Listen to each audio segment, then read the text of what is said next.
Coming up on the live and interactive ACSA Legislative Lunch Break, Michael and I will get you all of your latest news and information from the state capitol and the world of education.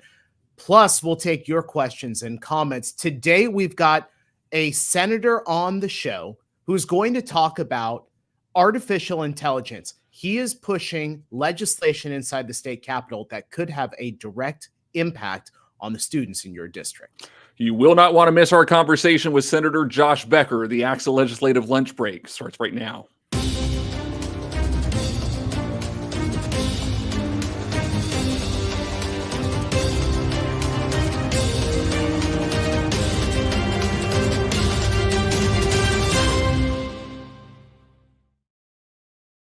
And it's just after 1 o'clock. We welcome you on a Wednesday to the live and interactive ACSA Legislative Lunch Break. I'm Naj and Edgar, ACSA Senior Director of Marketing and Communications. With us today, ACSA's Chief Storyteller, Michael Kelly. Michael, how are you? I'm good, Naj. How are you? It feels weird to be taking Edgar's spot for this week, but you know what? He's a busy man, and we make do and roll on. That's right. That's right. Edgar, as we speak, has just landed, allegedly, in Los Angeles for the Equity Institute.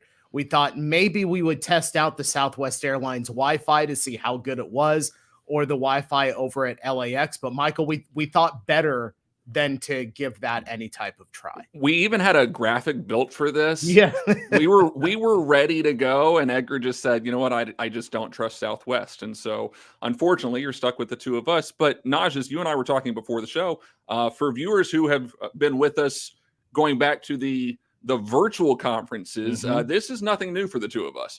Yeah, we did the virtual leadership assembly. We've done 2 virtual legislative action days. So the two of us being in the seats here, the co-host seats, not new. And just to kind of tickle your interest just a little bit, you're going to see more of Michael and I coming up this summer. Not necessarily on this show, but we've got a new show that's coming up for you this summer. We're very excited about it, Michael. A lot of good conversation, a lot of special people coming on the show. This kind of fits within our wheelhouse for sure. Right in our wheelhouse. It's something that you and I have been talking about for months now, and to see it all finally starting to come together, a podcast on leadership and talking with leaders maybe outside of the world of education about their tips and strategies and things they've learned along the way in their careers. Some fascinating conversations so far and more to come. So it's nice to be able to hang with you more and have some good conversations. Yeah, should be good. Want to say hello to Neri, who's our first one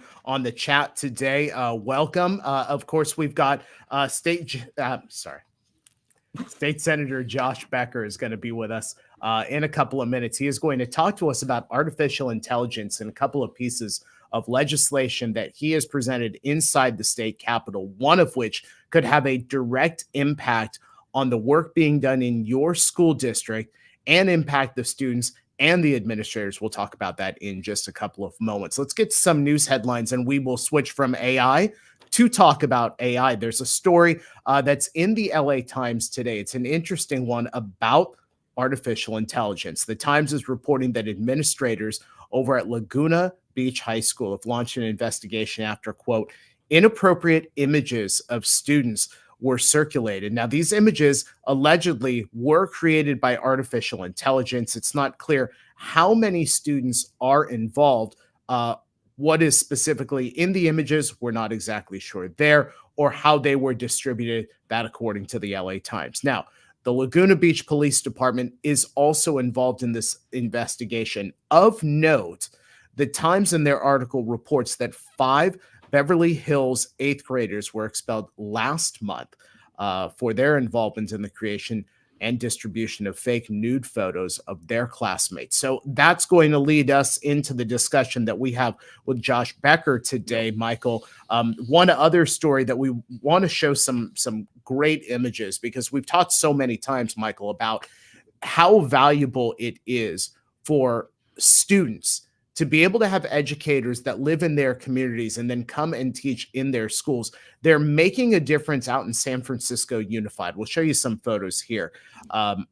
Because of the housing crisis and the rising costs of living, it's problematic for young teachers to find affordable housing near where they work. But we're seeing something happen, as I said, in San Francisco Unified. Today, the application process has begun for new residents at the Shirley Chisholm Village, a new 135-unit complex that is geared specifically to educators and city employees. The complex is near Golden Gate Park and is set to open this fall. It is great to be able to see work being done and to support educators. Michael, as I mentioned, we've talked about this so many times, how important it is for educators to be able to live in the communities that they work. This is really good news. Really good news. And you have to wonder if this becomes something that we see at a larger scale, right? Yeah. Because of what has the potential to be really successful here with San Francisco Unified. Are there other districts around the state and across the country that are going to start to look at this as maybe a pilot program of sorts? Yeah, absolutely. And we know the Bay Area has a number of communities where the cost of living is so much higher, the housing is so much higher. So seeing this kind of work in San Francisco, a direct impact on the teachers, the educators over at San Francisco Unified, certainly great to hear. Okay, we're going to talk artificial intelligence. We've got a couple of pieces of legislation that are going through the Capitol right now that could directly impact some of the work being done in school districts to prevent students from being able to disseminate images, videos, use AI for their work, be able to identify those types of things. So let's go ahead and bring on Josh Becker. He is our state senator. Actually, am I looking? We're still waiting for the senator right now. He's about a minute out from what his staff just told me. So about a minute out. But I will say this, Naj. Yeah. This is an important conversation that just behind the scenes, we've been having these conversations about how do we get more AI leaders to come on the show, because it is this giant thing that not everybody understands. And it's a really hard thing to look at this thing that has emerged in such a way and go, how do we get a handle of this?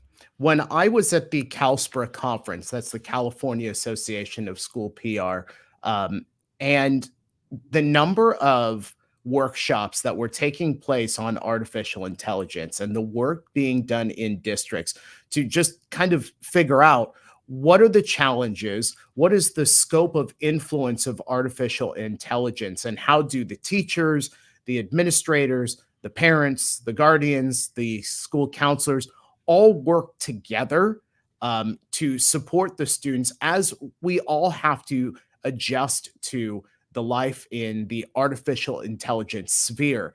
So there's so much work being done. I'm reminded of one particular district where they said every employee had to load ChatGPT onto their phones so that they were familiar with it, so they knew what it was all about. Sure. That's a big step when school districts are having to say, look, for you to know more about this, you actually have to get it. And to think this is only the beginning, right? Yeah. This is just the beginning. Naj, our guest is here. Let's bring him in. Let's bring him in. Josh Becker, state senator from District 13. Senator, it is great to have you here on the ACSA Legislative Lunch Break. Welcome for the very first time onto our show. Let me just talk about your specific district. It includes areas of Silicon Valley and San Mateo and Santa Clara County. So it seems like almost a natural fit for us to discuss this issue about artificial intelligence. But you have a long history in the world of technology. Can you shed some light on some of your work? Yeah, it's interesting. I started out in politics, started out on Capitol Hill as a press secretary. And then when I was moved to Silicon Valley and did grad school out there, I got involved in technology. And I guess, relevant to this, I ran a company that spun out of Stanford Law School that was really the kind of combination of intellect from the law school and computer science professors to try to build a database of litigation to answer questions, initially academic questions that people couldn't answer about the state of litigation and really behavior of actors and judges and parties and so basically took millions of lawsuits and turned it into structured data. And in some ways, you could call it AI for law, but it's really about using algorithms to process the data. So then you could have structured data that people could then analyze and use in ultimately in their cases, as well as in the academic world. And but anyway, I spent a lot of time in Silicon Valley and different VC firms. I have my own venture firm focused on clean energy and inner city and ethnic entrepreneurs. But the technology was a huge part of it. Senator, let's roll into the AI part of this conversation, because when you look at what the legislature has done, introducing over a dozen bills on AI and really tackling it from all different angles. Senator, you have several yourself. Let's start with SB 942 that would require more transparency in the world of AI, including the use of watermarks to identify AI-generated content. The natural question, Senator, is why is this piece of legislation so important to you? Well, I think you were saying when I was just hopping on about this is in the early days. Sure. And I actually just did a call yesterday with some folks who are sort of on the cutting edge of looking at some of these technologies. And they said that where they have the roadmaps for some of these companies and where it's going for video replication and voice replication in only, say, 6 to 12 months is kind of mind blowing. And I read an article in the Chronicle, actually, about San Francisco Chronicle, about a family that got a call from their son who'd been in a car accident, and then his lawyer came on and they were talking to their son and the lawyer, and they wired money, and it turned out it wasn't their son at all. It was they had replicated the son's voice, and this was 6 months ago, and technology was already at that stage to fool parents and think they were talking to their son about an accident. And so that made me realize this is as you said, we're in the beginning of this, but the potential here for harm is great too. I mean, there'll be great use cases and positive use cases, but the danger here is great. And so I wanted to do something on transparency and try to figure out, was something created by AI? How can we help tell people was something created by AI? And folks, if you have questions for Senator Becker, go ahead and put those into our chat. We'll try and tackle some of those near the end of our broadcast. Senator, as I was reading through the bill language where it's at right now, it definitely seems like AI is the genie and we can no longer get it back into the bottle. So how do you begin to regulate something of this scale and magnitude, given that the number of companies that are out there who are using AI tools in some form or fashion? Yeah, there's actually, you said 12 dozen. I mean, there's, I think, 35 bills in the legislature this year on AI. I have 4 myself. So there's a lot of different facets to this, and we're all trying to figure out. Actually, just came. The reason I was a few minutes late, I chair the Bay Area Caucus. Our lunch discussion was about AI, and we had 3 presenters from Tech Equity and from a company and from the Bay Area Council. So the really discussion here is everywhere, and it's really about understanding, again, what are those potential what are those potential harms, and how can we help mitigate them, whether that's bias in decision making by algorithms. I have another bill called Physicians Make Decisions to make sure that AI is not, denying care to people, using automated algorithms. And then I have a work group bill in education that I'm sure we'll talk about as well. But I have kids, my son is just finishing high school. Both my kids went through our public schools. And my last is a senior in high school, but I care a lot about how both the opportunities and the perils of this in the education world as well. And we'll certainly get into that down the road and later in this show. At the beginning of this show, though, we talked about what's happening in our schools with AI-generated photos, specifically with the students at Laguna Beach High. You've also introduced Senate Bill 1288, which you alluded to create a task force on AI in public education. Should this bill pass, Senator, what do you hope it'll accomplish? Well, California has yet to establish its own pathway to implementing regulations on AI in schools. Yeah. And while the Federal Office of Education Technology did put out some recommendations, we really do need to have a larger conversation in California about how can we implement those, and what is the best pathway for us. And again, what are some of those potential benefits? What are some ways that people are using AI in the classroom that's positive, that other people can learn from? And again, what are the risks? And I just think about it as a layperson in terms of generative AI and reports, and do teachers want to incorporate generative AI, or do they want to say, hey, this is I don't want my students to use it, and how can I tell if they are using it, right? What are the technologies out there that can restrict it? So there's just so much to try to unpack here, and that's why we have this work group to really bring together educators and experts to really think about all those risks and potential benefits. I want to point out someone in our chat, Amy Wynn Hernandez. I talked, Michael, during our opener about the CalSPRA conference and everything that was discussed as far as AI is concerned. And Amy Wynn Hernandez says, in today's CalSPRA email thread, many districts have received what looks to be AI-generated Freedom of Information Act requests. The schools districts received 4 requests per site. I just went through that thread. I count 11 school districts that have received that FOIA request. Now, whether that's AI generated or it's for real, very difficult to figure out, Senator Becker, which is why, we're having this type of discussion. Right. Yeah, exactly. I mean, that's what we want, the transparency, what tools were used. Did somebody, just use something to spam a whole bunch of districts, and then how should you, treat requests like that? Are these valid requests or not? So anyway, very interesting. That's very interesting. Let me ask you this. Our President Parveen Ahmadi presented to the State Board of Education earlier this year and spoke on the importance of utilizing an equity lens when developing rules and regulations around AI.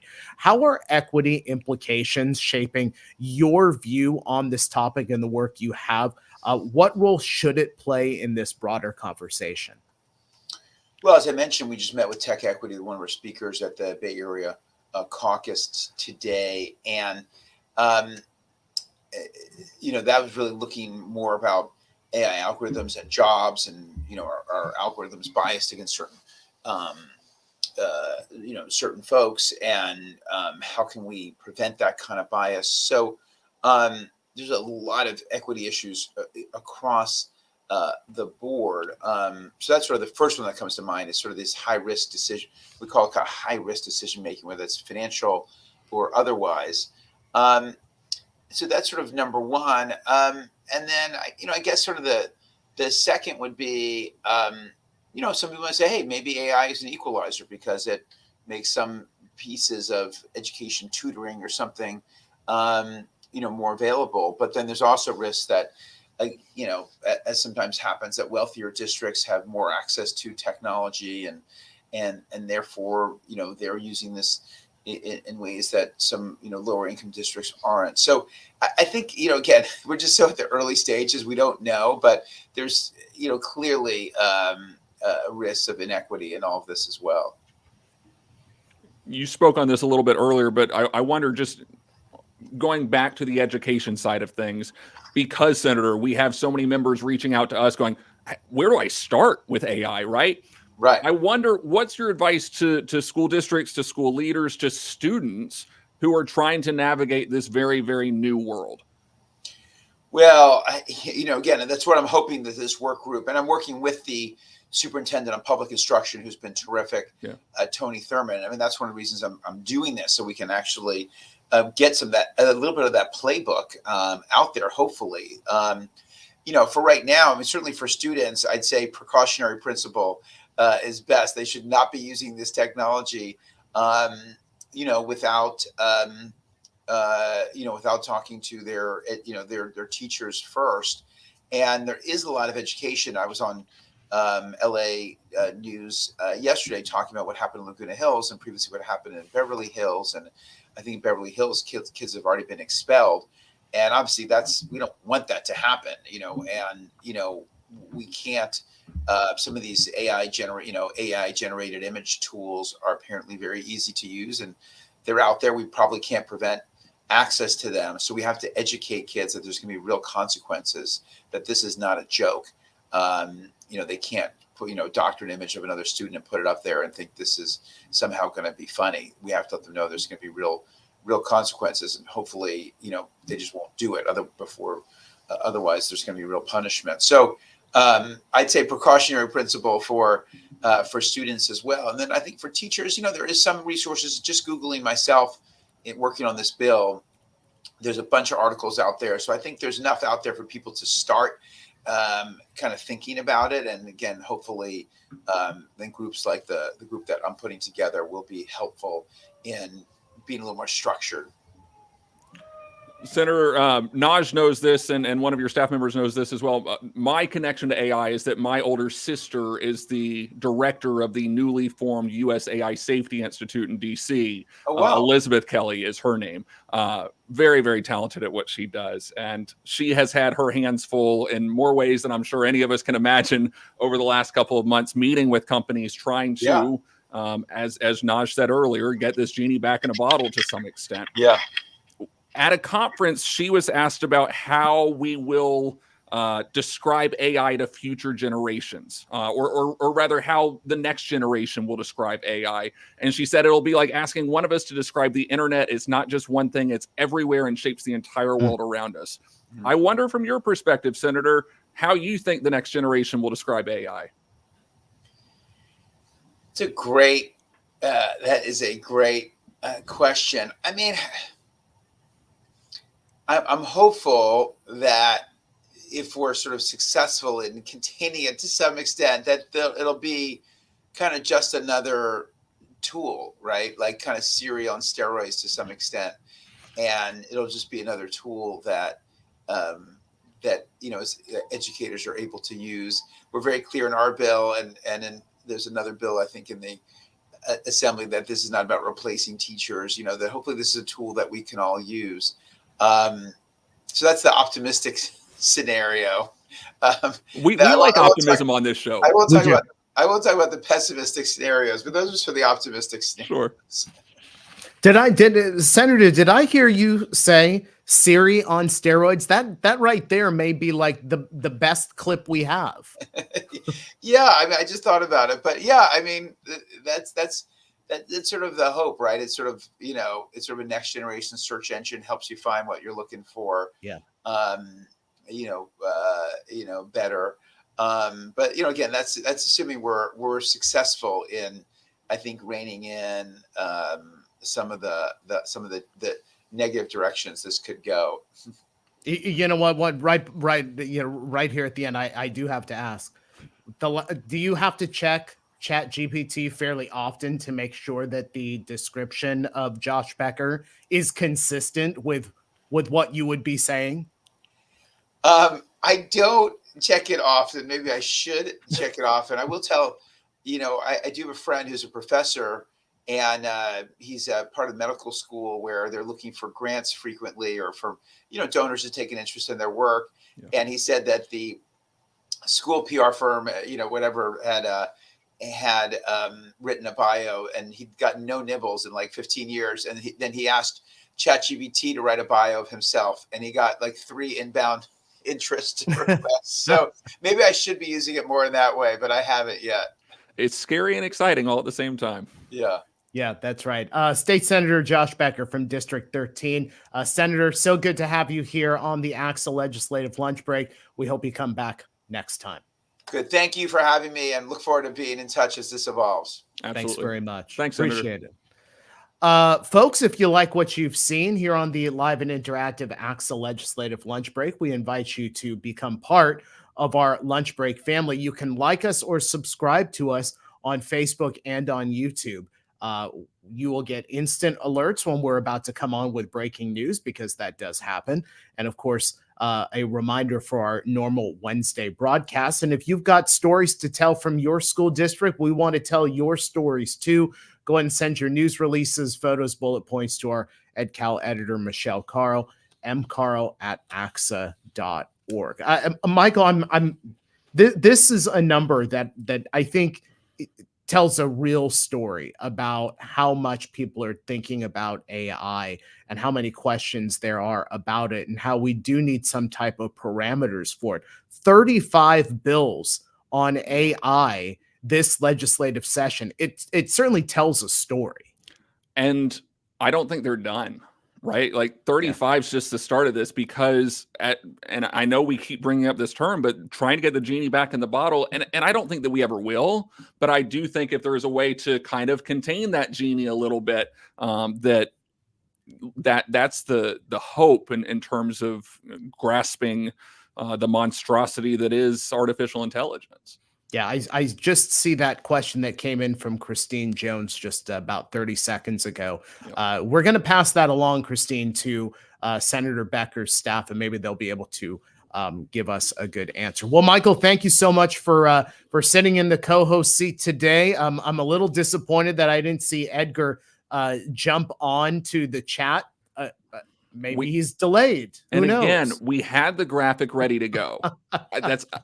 It's not a huge ask, Edgar. I mean, you might not be able to get the best internet connection, but at the very least, we can get you on the phone. So the good news is he will be back next week, presumably, for an interesting conversation regarding transitional kindergarten. And so looking forward to that conversation, and you get to be back with your buddy again. Well, I'm sure we'll be able to give him a hard time next time about missing this week's show, and those of us who organized the show not knowing it until about 9 o'clock this morning. So the only people apparently that did know it was Southwest Airlines. That's it. Rumor has it he was in LA for something Shohei Ohtani related. That's just a rumor. We can't report that. Still confirming with our sources. Still working to confirm that. All right, folks. Thank you so much for joining us here on the live and interactive ACSA Legislative Lunch Break. Remember, we are here Wednesdays, 1 p.m. on ACSA Facebook and ACSA YouTube. Have a great rest of the day and rest of the week, and we'll see you next week right here